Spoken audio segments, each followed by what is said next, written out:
everyone, my name is Dr. Rakesh, director study palace hub. तो guys student already 90% student जा चुके हैं college के अंदर में। जो 10% रिमेनिंग है वो जा रहे हैं, specially Kuban state medical university, Samara का या कुछ और यूनिवर्सिटी है जहाँ के स्टूडेंट जाने वाले हैं। तो उन लोगों के लिए, एक स्टूडेंट्स के लिए एक एकेडमिक गाइडेंस, जो कि उनको उनके एकेडमिक में इस साल फर्स्ट ईयर में कौन से सब्जेक्ट इंपॉर्टेंट है और कैसे पढ़ना चाहिए, और उन सारे सब्जेक्ट की जो स्टडी की जो रेफरेंस है और कहाँ से लेनी चाहिए, कौन सी बुक इंपॉर्टेंट है, कौन सी सिलेबस की जो वहाँ की जो सिलेबस है उसको मैं कैसे फॉलो करना है और वहाँ के एकेडमिक कैसे फॉलो करना है। तो उसके लिए एक जनरल वीडियो है, आप लोग प्लीज़ उसको देखो ताकि आपकी फर्स्ट ईयर कि जो एकेडमिक है वो उसमें प्रॉब्लम ना हो। ये आपको बहुत हेल्प करने वाला है। तो ये उन स्टूडेंट्स के लिए जो कि जा चुके हैं कॉलेज में या जिन्होंने एडमिशन ले लिया है। आई डोंट थिंक ये जो स्टूडेंट प्लान कर रहे हैं उनके लिए इंपॉर्टेंट है ये। तो फर्स्ट मैं आपके लिए सबसे इंपॉर्टेंट चीज़ बताता हूँ, वो है अटेंडेंस। अटेंडेंस रशिया का सबसे ज़्यादा इंपॉर्टेंट या किसी भी मेडिकल यूनिवर्सिटी का सबसे ज़्यादा इंपॉर्टेंट पार्ट होता है अटेंडेंस। आपका अटेंडेंस होना, मतलब क्लास का अटेंडेंस 100% होना बहुत ही इंपॉर्टेंट है, mandatory. Then only you will be eligible candidate to sit in exam, और आपका एग्ज़ाम में बैठने के लिए आपको परमिशन मिलेगा। क्योंकि होता क्या रशिया का, मैं थोड़ा सा शॉर्ट में एक चीज़ ब्रीफ बता देता हूँ। देखिए, हर सेमेस्टर में कुछ एक सब्जेक्ट का एग्ज़ाम होता है, बट उस सेमेस्टर एग्ज़ाम में अपेयर होने से पहले आपको आपकी जो करंट सेमेस्टर में जितने भी सब्जेक्ट्स हैं उस डिपार्टमेंट से क्लियरेंस लेना पड़ता है। उसको बोलते हैं दोपुस्क। आप अपने डिपार्टमेंट से क्लियरेंस तभी आपको मिलेगी जब आपकी सारी अटेंडेंस, सारे अपना जो आपके हैं वो क्लियर होगा। देन ओनली आपको डिपार्टमेंट से क्लियरेंस मिलेगा। देन आपको डीन ऑफिस में जाकर साइन लेना है, फिर जाके आप एग्जाम में बैठ सकते हैं। तो अटेंडेंस बहुत इंपॉर्टेंट है। अभी आते हैं फर्स्ट ईयर में कितने सब्जेक्ट होते हैं और क्या क्या इंपॉर्टेंट है। देखिए, फर्स्ट ईयर में जो मेन मेडिकल सब्जेक्ट्स होते हैं वो होता है एनाटमी, जो आपको बहुत ही ज़्यादा, मतलब एनाटमी शुड बी लाइक कि आपके लिए बाइबल, गीता, कुरान शरीफ की तरह होना चाहिए। क्योंकि मेडिकल का, एमबीबीएस का जो फाउंडेशन होता है ना, जो ह्यूमन एनाटमी होता है, एनाटमी के बिना आप कुछ नहीं कर सकते। मतलब आप डॉक्टर बन ही नहीं सकते जब तक आपको अच्छे से एनाटमी नहीं आती होगी। क्योंकि अपनी बॉडी के बारे में नहीं समझोगे, नहीं जानोगे, तो कैसे आप डॉक्टर बन सकते हैं। तो एनाटमी को आपको वैसे ही बहुत ही ज़्यादा सीरियस होकर पढ़ना है। सेकेंड मेडिकल सब्जेक्ट होते हैं वो है हिस्टोलॉजी। एनाटमी में आपको फुल बॉडी के बारे में, जो हमारी एनाटॉमिकल स्ट्रक्चर्स है, नर्वस सिस्टम, स्किन, ब्लड, मतलब अपनी बॉडी की जो ए टू जेड पार्ट है ना, उसके बारे में पढ़ा जाता है। हिस्टोलॉजी में आपकी जो बॉडी के ऊपर जो टिश्यूज़ है, जितने भी हमारे जैसे कि मसल्स में मसल टिश्यू है, या बोन्स के अंदर में, या हमारे ब्लड वेसल्स के अंदर में, या हमारे इंटरनल ऑर्गन्स के अंदर में, ब्रेन के अंदर में, हेयर्स के अंदर में, स्किन के ऊपर में, जितने भी हमारे टिश्यूज़ है उसके बारे में पढ़ा जाता है। और ये बहुत इंपॉर्टेंट होता है हमारे के हिस्टोलॉजिकल एग्जामिनेशन के लिए, उसके पैथोलॉजी के लिए, उसके पैथोलॉजिकल जो फीचर्स होते हैं। जैसे कि फॉर एग्जांपल नॉर्मल लीवर कैसा दिखता है, और पर्टिकुलर डिजीज होने के बाद लीवर के जो सेल्स है वो कैसा चेंज हो जाता है, तो वो बोलते हैं हिस्टोलॉजिकल इमेजेस, जो चेंजेस आ जाता है, तो वो बहुत इंपॉर्टेंट है। अ, तो वो आपको हिस्टोलॉजी, एनाटॉमी, प्लस में इसके साथ में आपका एक और सब्जेक्ट इंपॉर्टेंट है, वो है बायो। बायो देखो, ऑलमोस्ट हम लोग 11th-12th में अच्छे से बायो पढ़ते ही हैं। तो कहने की मतलब ये है, बायो इंपॉर्टेंट है, बट बायो की फाउंडेशन, बायो की जो बेस है ना, हमारी स्कूल से के एग्जाम, नीट के एग्जाम की वजह से होता है। तो इतना ज़्यादा डिफिकल्टीज नहीं होती है। बट जो स्टूडेंट अपने कॉलेज लाइफ में, स्कूल टाइम पे जो वीक होता है ना, उनके लिए बायो थोड़ा सा मुश्किल हो जाता है।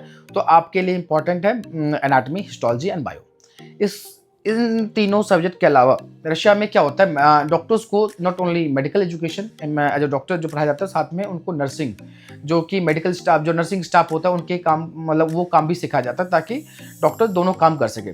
तो नर्सिंग के लिए जो हमारे जो क्लासेस होती है, वहाँ पे भी आपको इंजेक्शन लगाना। देखो, कहने का मतलब एनाटॉमी, हिस्टोलॉजी पढ़ के आपको डॉक्टर जैसा फील नहीं होगा जितना आपको फर्स्ट ईयर में नर्सिंग की क्लासेस अटेंड करके फील होगा कि आप डॉक्टर बन चुके हो। वहाँ पे आपको इंजेक्शन, पेशेंट केयर, ये सब चीज़ सिखाया जाता है। नर्सिंग में बेसिकली आपको सिखाया जाता है पेशेंट की कैसे केयर की जाती है, पॉलिस कैसे डालना है, कैथेटर कैसे डालना है, आरटी कैसे डालना है, इंजेक्शन कैसे लगाने हैं, मतलब उसके एनीमा कैसे करनी है, मतलब बहुत सारी चीज़ें सिखाई जाती है जो कि क्लिनिकल चीज़ें होती है। और ये डॉक्टर्स को जानना बहुत ज़्यादा इंपॉर्टेंट है, क्योंकि बहुत ऐसी जगह होती है, बहुत ऐसे सिचुएशन जहाँ पे आपको नर्सिंग स्टाफ, सपोर्टिव स्टाफ नहीं मिलते हैं, और ये पॉलिस डालना, इंजेक्शन लगाना, आईवी कैनुला लगाना, सैम्पलिंग करना, ये सब इंडिया में गवर्नमेंट सेटअप में डॉक्टर्स को ही करना पड़ता है। चाहे किसी में, चाहे दिल्ली में गवर्नमेंट सेटअप में प्रैक्टिस कर लो, या किसी प्राइवेट सेक्टर में नहीं होता, लेकिन गवर्नमेंट सेटअप में आपको ब्लड सैंपल निकालना है, आपको, हाँ, मेडिकेशन जो होते हैं, इंजेक्शन, दवाइयाँ जो डलती है ना, वो नर्सिंग स्टाफ करता है। लेकिन सैंपल निकालना, आईवी कैनुला डालना, हाँ, आपने इंजेक्ट कैनोला डाल दिया, आईवी फ्लूइड नस डाल देगी, लेकिन कैनोला आपको डालना है। प्लस में ये आरटी डालना, आई पॉलिश डालना, ये जो भी होता है ना पेशेंट केयर वाली काम, ये आप डॉक्टर्स को ही करना होता है। तो इसलिए नर्सिंग में आपको ये सब चीज़ें सिखाई जाती हैं। तो आपके लिए एनाटॉमी, हिस्टोलॉजी, नर्सिंग और इसके अलावा ये जो कुछ सब्जेक्ट है जैसे कि आपका फिजिक्स, केमिस्ट्री, कंप्यूटर का हो गया, आईटी है, इकोनॉमिक्स है, रशियन हिस्ट्री है, रशियन लैंग्वेज की क्लासेस है। तो ये तो सब्जेक्ट को दो कैटेगरी में डिवाइड करते हैं। एक बहुत ज़्यादा इंपॉर्टेंट है, वो है एनाटॉमी और हिस्टोलॉजी। मीडियम और मॉडरेट समझ लो, वो है आपका नर्सिंग एंड ये बायो। और जो इजी है, नॉर्मल है, वो है रशियन, या जिसको ज़्यादा आपको ज़्यादा इतना सीरियसली नहीं लेना, जिसके लिए आपको स्ट्रेस नहीं लेना, वो है केमिस्ट्री, फिजिक्स, इकोनॉमिक्स, ये लैटिन, ये। तो आपको इस तरह से सब्जेक्ट को डिवाइड करना है, किस सब्जेक्ट को मैं कितना टाइम देना है, उस सब्जेक्ट की इम्पोर्टेंस कितना है, उसके हिसाब से आपको टाइम स्लॉट को डिवाइड करना, आपको अपनी खुद की पर्सनल स्टडीज़ में या सेल्फ स्टडी में।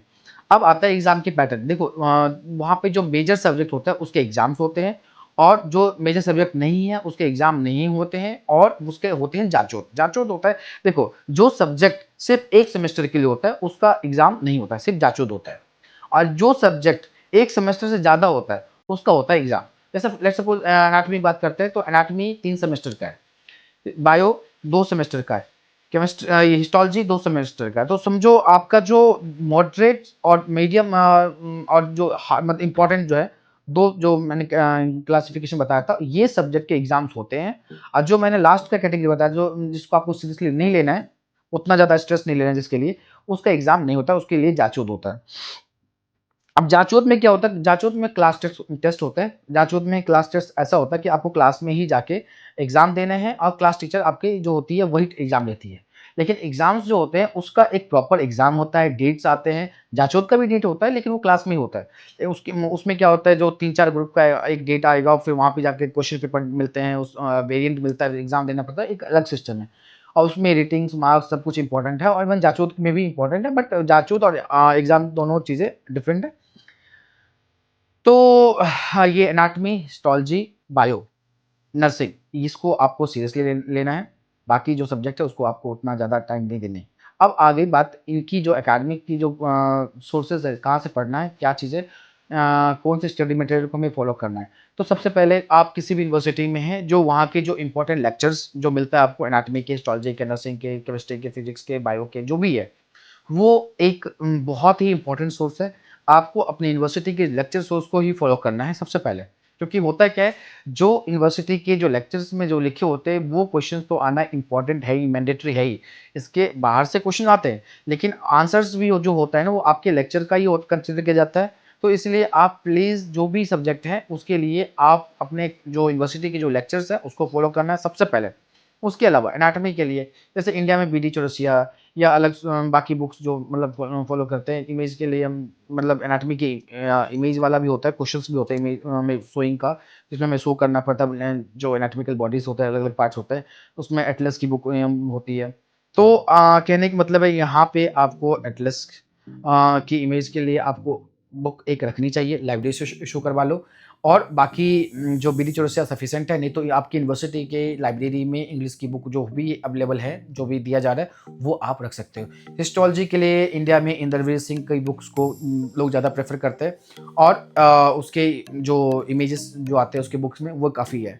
बायो के लिए कोई सच बुक नहीं है, जो वहाँ के लेक्चर्स है, वहाँ की जो लाइब्रेरी की बुक हैं, वो आपको वही फॉलो करना है। और नर्सिंग की कोई भी ऐसी कोई बुक नहीं है, वहाँ के लेक्चर्स काफ़ी है, उसकी बुक भी नहीं होते, तो लेक्चर काफ़ी है, मोर देन सफिशिएंट है, आपको वहीं से फॉलो करना है। केमिस्ट्री, बायो, इन सब के लिए आपको इतना ज़्यादा स्ट्रेस लेने की जरूरत नहीं है। बाकी ये बुक्स हो गए ऑनलाइन के लिए, एनाटॉमी के लिए, और आपको हिस्टोलॉजी के लिए, जैसे एनाटॉमी का एनाटॉमी जोन, या बाकी अम, एक हमारे मतलब यूट्यूब पे बहुत सारे चैनल है, लेकिन मेरे लिए मेरा फेवरेट है एनाटॉमी जोन। आपको या ओस्मोसिस के वीडियोस भी आप देख सकते हो, वहाँ पे आपको बहुत सारी इन्फॉर्मेशन मिल जाएगा। और डॉक्टर नजीब हैं जो कि यूएस में रहते हैं, तो एनाटॉमी के लिए आप उसको भी फॉलो कर सकते हो, उनका सब्सक्रिप्शन भी बहुत सस्ता होता है। 800-900 में आपको पूरी सब्सक्रिप्शन मिल जाएगी। तो एनाटॉमी बहुत ही अच्छे से उन्होंने मतलब एनाटॉमी को उन्होंने कंबाइंड करके उसके पैथोलॉजिकल रेफरेंस के साथ में, हिस्टोलॉजिकल रेफरेंस के साथ में अलग एक अच्छे से उनका वीडियो होता है एनाटॉमी का।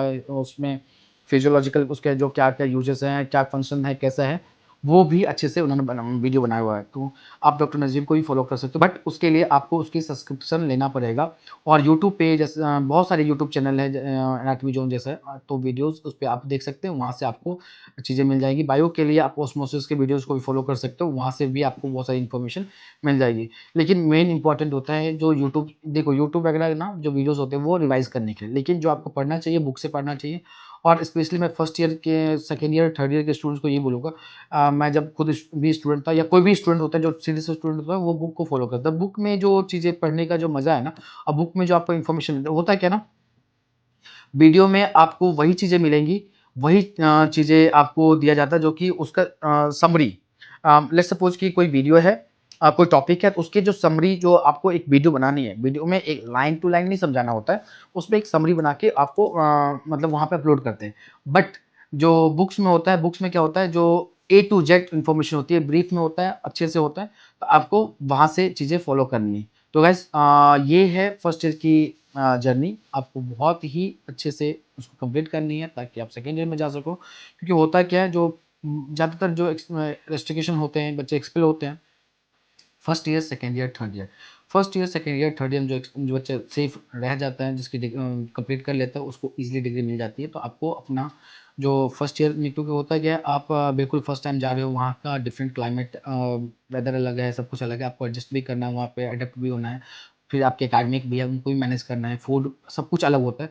आपको उन सब चीज़ों को मैनेज करके अपना फर्स्ट ईयर कंप्लीट करना है। तो गाइज़ मेरे साइड से तो ऑल द बेस्ट सबको, आप अच्छे से पढ़ाई करो। कोई भी प्रॉब्लम है, हमारे पास टीम है कॉलेज में, हर जगह पे एकेडमिक टीम है, जो आपको नोट्स वगैरह भी प्रोवाइड करेंगे, बाकी चीज़ों में हेल्प करेंगे। तो आप कभी भी किसी चीज़ के लिए कॉन्टैक्ट कर सकते हैं।